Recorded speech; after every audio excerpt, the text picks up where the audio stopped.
یہ سچا واقعہ سونیا کے ساتھ پیش آیا۔ سونیا چندی گڑھ کی رہنے والی تھی۔ شادی کر کے وہ جس گھر میں آئی وہ گھر کم جنات کا مسکن زیادہ لگتا تھا۔ حویلی ٹائپ اس گھر میں 2 پورشن تھے اور اس کے اوپر چھت تھی۔ دونوں پورشن میں تقریباً 5 کمرے تھے۔ گھر کے آگے بڑا سا لان جو کہ ہریالی اور درختوں سے بھرپور تھا اور کافی خوبصورت لگتا تھا، لیکن رات کے وقت یہ بہت خوف دلاتا تھا۔ اور اتنے بڑے گھر میں رہنے والا کون؟ صرف سونیا، اس کی ساس اور شوہر۔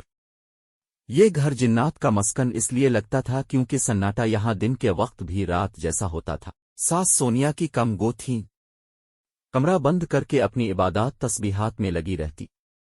شوہر آفس ہوتے۔ سونیا اس گھر میں اکیلی بھلا کیا شور مچاتی۔ کام والی آتی تھی، کام کر کے چلی جاتی تھی۔ کھانا پکانے والی بھی آتی تھی، مگر سونیا نے اسے ہٹا دیا۔ اگر وہ کھانا بھی نہ پکاتی تو دن بھر کیا کرتی۔ بہرحال بہت جلد ہی اسے احساس ہو گیا کہ وہاں ان کے سوا کوئی نہیں رہتا، پر یہ اس کی بہت بڑی غلط فہمی تھی۔ کوئی تھا جو بہت پہلے سے یہاں رہ رہا تھا۔ اب معلوم نہیں اسے سونیا کی موجودگی پسند نہیں آ رہی تھی یا وہ سونیا کو اس کی موجودگی سے آشنا کرانا چاہتا تھا۔ سونیا سمجھ نہیں پا رہی تھی۔ بہت کچھ عجیب ہونا شروع ہو گیا تھا۔ یہ ایک دوپہر کی بات ہے جب وہ کچن میں موجود کھانا بنا رہی تھی۔ اس دن اس نے سوچا کہ آلو کے پراٹھے بنا لیے جائیں، اور وہ وہی بنانے میں مصروف تھی جب کسی کی آہٹ کی آواز پہ اس نے پیچھے موڑ کر دیکھا۔ توقع کے مطابق اس کی ساس تھی۔ جی والدہ، کچھ کام ہے آپ کو؟ سونیا نے پوچھا تو کہنے لگی، مجھے گوشت بنا کر دو، میں نہیں کھاؤں گی یہ۔ سونیا نے کہا جی والدہ، بنا لیتی ہوں، اور وہ کچن سے چلی گئی۔ ایک دم سونیا کو خیال آیا کہ انہیں کیسے معلوم ہوا کہ سونیا اس وقت گوشت نہیں بنا رہی، سبزی بنا رہی ہے، کیونکہ اس نے انہیں بتایا ہی نہیں تھا۔ اس کی ساس پکانے کے معاملے میں کچھ نہیں بولتی تھی، جو بنا لو کھا لیتی تھی۔ خیر، انسان ہے، گوشت کا دل چاہ رہا ہوگا۔ سونیا نے اپنے دل میں آتے وہم کو جھٹکا اور فریج سے گوشت نکال لیا۔ پکانے کے بعد وہ کھانا پلیٹ میں سجا کر لے گئی، اپنے لیے پراٹھے اور ان کے لیے گوشت۔ اس کی ساس دیکھ کر کہنے لگی، میں بھی آلو کے پراٹھے ہی کھا لیتی ہوں۔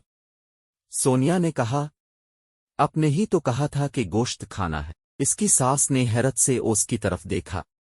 میں نے کب کہا ایسا؟ ان کے پوچھنے پہ سونیا نے حیران ہو کے بتایا کہ اپنے کچن میں آ کر کہا تھا کہ گوشت بنا دو۔ وہ مسکرائی اور کہا، یہ گوشت کی پلیٹ اوپری منزل کی سیڑھیوں میں رکھ دو۔ سونیا نے سوال کرنا چاہا تو انہوں نے خاموش کرا دیا۔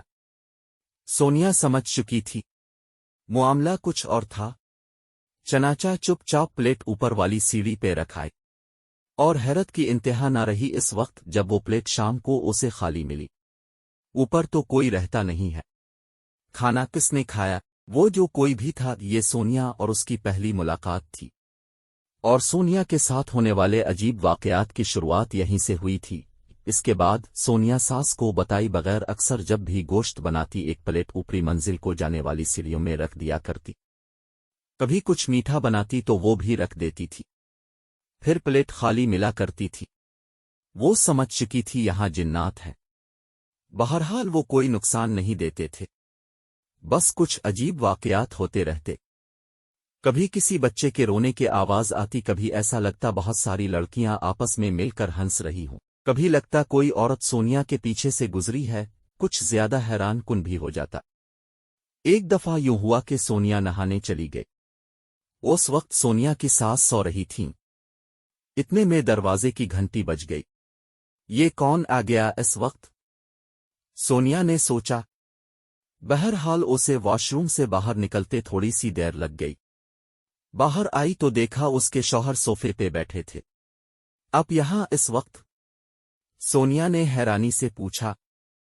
اس سے زیادہ حیرانی سے انہوں نے سونیا کو دیکھا اور پھر اپنے پیچھے موڑ کر دیکھا، اور پریشان ہو کر بولے، اگر تم یہاں ہو تو جس نے دروازہ کھولا وہ کون تھی؟ کیا مطلب؟ سونیا نے حیرت سے پوچھا۔ تو وہ کہنے لگے کہ دروازہ بھی تم نے کھولا ہے، باتھ روم سے نہا کر بھی تم آئی ہو، میں تو اس لیے جلدی گھر آ گیا کہ میری آج طبیعت ٹھیک نہیں۔